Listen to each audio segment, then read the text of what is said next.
Hello friends, welcome to working thoughts. आज इस video में झारखंड के कुछ इंपॉर्टेंट क्वेश्चंस को देखेंगे।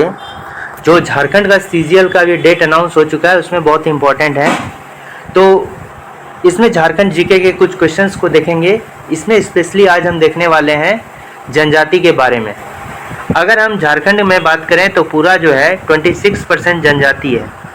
शेड्यूल्ड ट्राइब्स कितना है? 26% है। और भारत में अगर बात करेंगे, इंडिया की अगर बात करेंगे तो इंडिया में सबसे बड़ी जनजाति जो है वो कौन है? बिरहोर है। फिर कौन है? वो गोंड जनजाति है। फिर कौन है? संथाल है। फिर कौन है? उरांव है। और फिर कौन है? मुंडा है। फिर कौन सी है? मुंडा जनजाति है। और अगर केवल झारखंड की बात करेंगे तो झारखंड में जो है ये संथाल है, फिर उरांव है और मुंडा है। ठीक है। और संथाल जो है लगभग यहाँ पर कितना 31% है। और अगर बात करें कि उरांव कितना है, उरांव लगभग 19% है। और अगर मुंडा की बात करें तो मुंडा लगभग कितना 14% है। ठीक है। तो झारखंड की सबसे बड़ी जनजाति अगर बात करेंगे तो कौन सी है? संथाल है। दूसरी सबसे बड़ी जनजाति कौन सी? उरांव है। और तीसरी सबसे बड़ी जनजाति मुंडा है। ठीक है। तो पहला क्वेश्चन दिया गया है कि झारखंड की तीसरी सबसे सर्वाधिक जनसंख्या वाली जनजाति कौन सी है? तो इसका सही आंसर होगा ऑप्शन नंबर ए, मुंडा। ठीक है। और दूसरी अगर सबसे बड़ी जनजाति की बात किया जाता तो दूसरी सबसे बड़ी जनजाति कौन सा हो जाता? उरांव। और संथाली जो है सबसे बड़ी जनजाति है। ठीक है।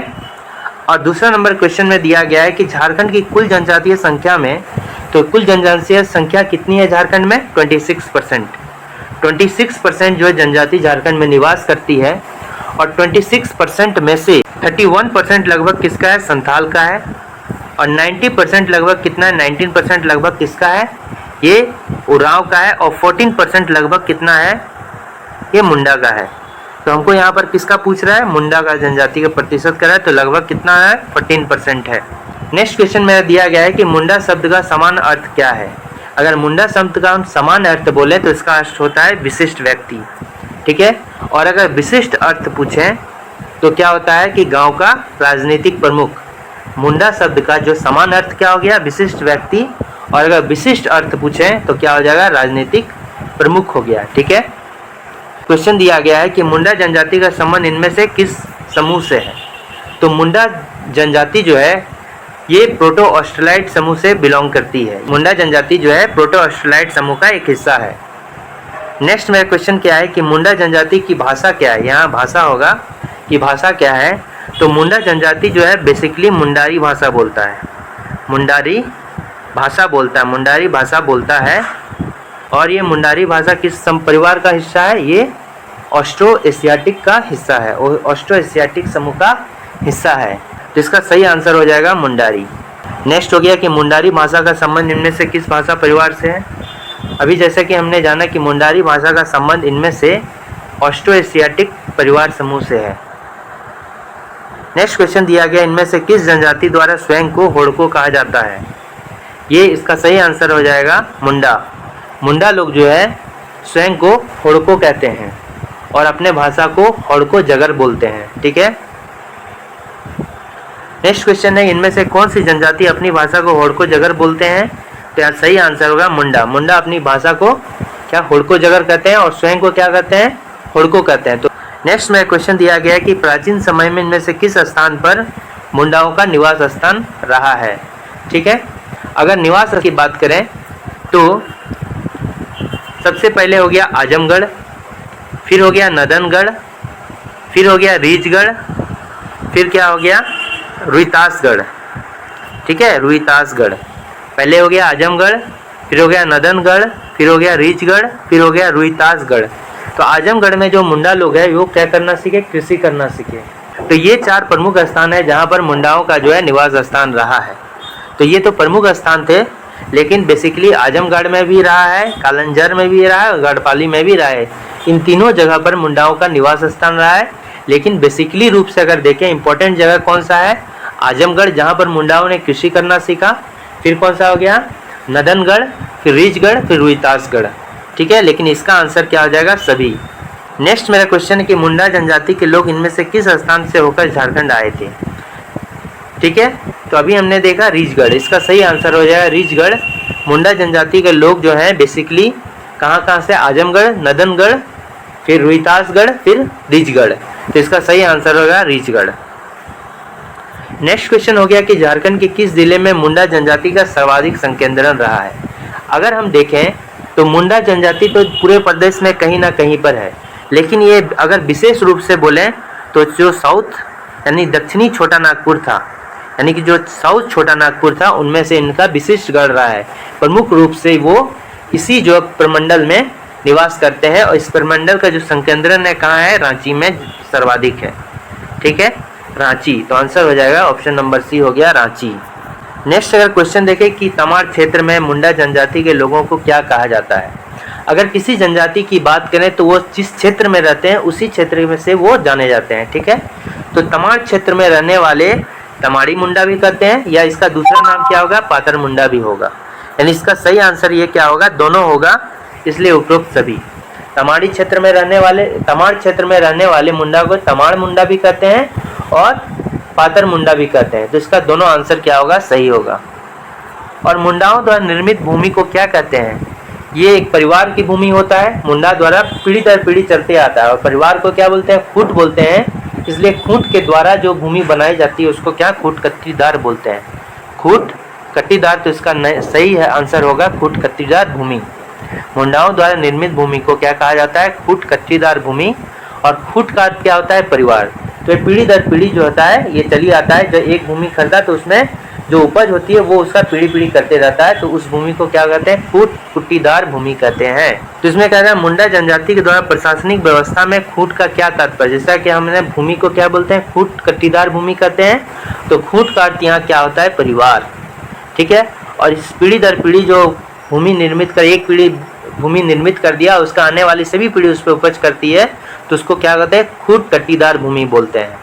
ठीक है, नेक्स्ट क्वेश्चन और क्या है, नेक्स्ट क्वेश्चन कह रहा है कि मुंडा जनजाति के संबंध में निम्न में से कौन सा कथन असत्य बोल रहा है। ठीक है, जैसा कि सभी जनजाति में जो है बेसिकली अगर सभी जनजाति जैसे संताल लें, उरांव लें या मुंडा लें, इन सभी जनजाति में एक ही गोत्र में विवाह करना वर्जित है। यानी कि जो समगोत्र है वो विवाह वर्जित होता है, एक गोत्र में हम विवाह नहीं कर सकते हैं। तो पहला तो ऑप्शन सही हो गया।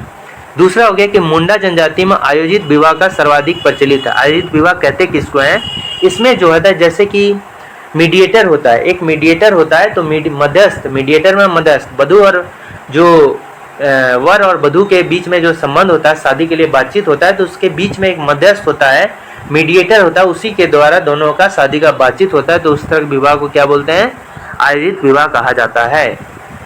ठीक है, नेक्स्ट मेरा फिर क्या दिया है कि मुंडा जनजाति जो है अपनी भाषा को क्या बोलते हैं, होड़ो जगर कहते हैं। ठीक है, मुंडा जनजाति स्वयं को होड़ो कहते हैं और अपना जो भाषा होता है उसको होड़ो जगर कहते हैं। इसमें से गलत कोई नहीं है, तीनों सही है। तो ऑप्शन नंबर जो डी होगा कि सभी कथन सत्य है, इसका सही आंसर होगा।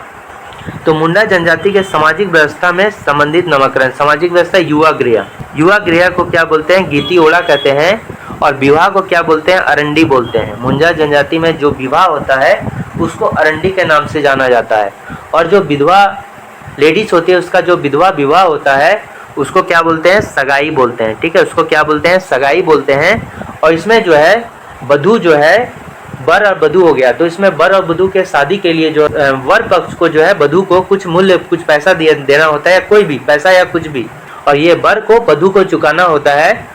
और अगर उसमें तलाक हो जाए, वर और वधू के बीच में तलाक हो जाए, तो उसको उस मूल्य को लौटाने भी पड़ता है। तो मुंडा समाज में जो है वधू मूल्य को कौन सा बोलते हैं, गोनोंग टका के नाम से भी जाना जाता है। युवा गृह को क्या बोलते हैं, गीती ओड़ा बोलते हैं। विवाह को क्या बोलते हैं, सगाई, विवाह को क्या बोलते हैं, अरंडी बोलते हैं। और विधवा विवाह को सगाई बोलते हैं। और जो वधू मूल्य होता है उसको क्या बोलते हैं, गोनोंग टका बोलते हैं। सभी जनजाति में अलग अलग ये वधू मूल्य दिया जाता है और अलग अलग नाम से जाना जाता है। नेक्स्ट अगर क्वेश्चन की बात करें तो इसमें कह रहा है कि मुंडा जनजाति में सामाजिक व्यवस्था से संबंधित नामकरण करें। ठीक है, तो ग्राम मुंडा समाज में ग्राम प्रधान को क्या बोलते हैं, मुंडा बोलते हैं। ठीक है, अगर ग्राम का जो गांव का प्रधान है उसको क्या बोलते हैं, मुंडा बोलते हैं। ग्राम प्रधान को क्या बोलते हैं, मुंडा बोलते हैं। तो ये हो जाएगा 4। ठीक है, इसको मुंडा बोलते हैं। और जो ग्राम में पंचायत होता है, पंचायत को क्या बोलते हैं, हातू बोलते हैं, और जो ग्राम पंचायत का जो मुखिया होता है उसको हातू मुंडा कहते हैं। ठीक है, तो ग्राम पंचायत को क्या बोलते हैं, हातू बोलते हैं। ग्राम पंचायत को क्या बोलते हैं, हातू बोलते हैं। और जो प्रधान होता है, ग्राम पंचायत का जो प्रधान होता है उसको क्या बोलते हैं, हातू मुंडा बोलते हैं। ठीक है, और परहा की बात करें तो परहा कैसे, जैसे छोटे छोटे पंचायत को मिलाकर, ठीक है, छोटा छोटा 4-5 या पंचायत को मिलाकर इसको क्या बोलते हैं, ये परहा का निर्माण करता है। तो अगर बहुत सारे पंचायत को मिला दें, उसके समूह को क्या बोलते हैं, परहा बोलते हैं। और उसको जो हेड करता है, उसको जो लीड करता है, उसको क्या बोलते हैं, मानकी बोलते हैं। ठीक है, उसको दो मानकी बोलते हैं। तो इसका सही आंसर क्या होगा, परहा पंचायत के प्रधान को क्या बोलते हैं, मानकी बोलते हैं। ठीक है, यानी कि हम कह सकते हैं कि ग्राम प्रधान को क्या बोले, मुंडा बोले। इसका 4, ग्राम पंचायत को क्या बोलेंगे, हातू बोलेंगे। और ग्राम पंचायत के प्रधान को क्या बोलेंगे, हातू मुंडा कहेंगे। और परहा जो कि बहुत सारे पंचायतों का समूह होता है, उसके प्रधान को क्या बोलेंगे, मानकी बोलेंगे। ठीक है, 4, 1, 2, 3। तो इसका सही आंसर रहेगा। क्वेश्चन कह रहा है कि मुंडा जनजाति में कई गांवों से मिलकर बनी पंचायत को क्या बोलते हैं। कई गांवों से मिलकर बनी पंचायत को क्या बोलते हैं, ये क्या कहते हैं, परहा बोलते हैं। ठीक है, परहा बोलते हैं। और जनरली अखड़ा किसको बोलते हैं, अखड़ा जो होता है ये क्या होता है, जो पंचायत स्थल होता है, मुंडा समूह में जो होता है पंचायत स्थल होता है उसको अखड़ा बोलते हैं। जैसे कि जहाँ पर पंचायत किया जाता है उस स्थल को संथाली में मांझी थान कहते हैं। उसी तरह मुंडा समाज में जो है जहाँ पर पंचायत लगता है उसको अखड़ा कहते हैं। अभी हमने जैसे पढ़ा कि बहुत सारे छोटे छोटे पंचायत को मिलाकर क्या करते हैं, उसको परहा कहते हैं, उसको परहा कहते हैं। और इस परहा को जो हेड करता है, उसका जो प्रधान होता है, उसको क्या बोलते हैं, मानकी बोलते हैं। ठीक है, तो इसका सही आंसर रहेगा परहा। ठीक है, खूंट काट तो हमको पता है, खूंट काट क्या होता है, परिवार होता है। अखड़ा का अर्थ क्या होता है, मुंडा समाज में जो पंचायत जहाँ पर किया जाता है उसको अखड़ा कहते हैं। नेक्स्ट क्वेश्चन दिया गया है, मुंडा जनजाति में पंचायत स्थल को क्या कहते हैं। पंचायत स्थल को क्या कहते हैं, अखड़ा कहते हैं। खूंट मतलब परिवार हो गया। परहा का अर्थ क्या हो गया कि बहुत सारे जो है पंचायत को मिलाकर जो ग्रुप होता है उसको परहा कहते हैं। और जो उसको हेड करता है या उसके प्रधान जो होता है परहा का, उसको क्या बोलते हैं, मानकी बोलते हैं। तो इसका सही आंसर हो जाएगा अखड़ा। पंचायत स्थल को क्या बोलते हैं, अखड़ा बोलते हैं।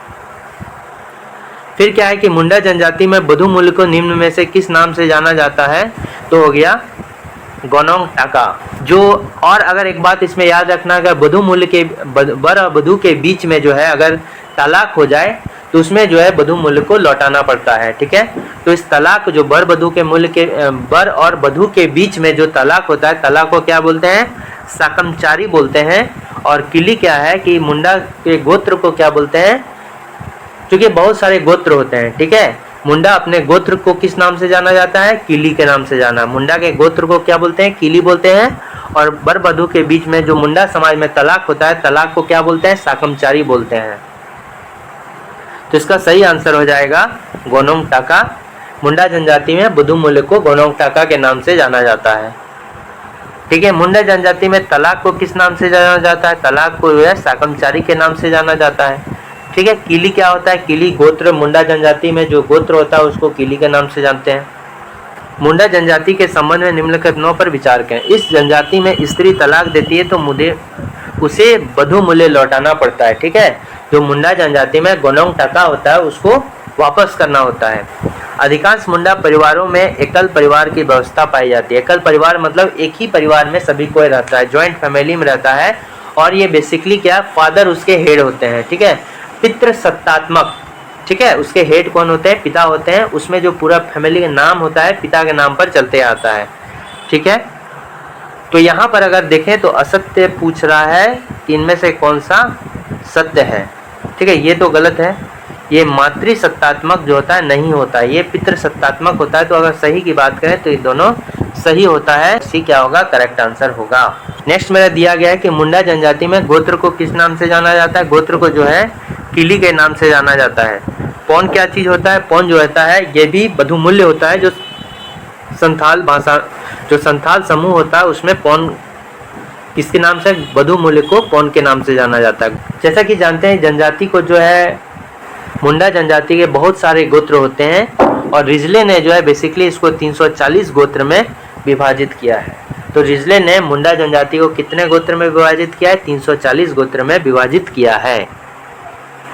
तो अभी के लिए बस 25 क्वेश्चन, नेक्स्ट लेक्चर में हम इसके आगे करेंगे।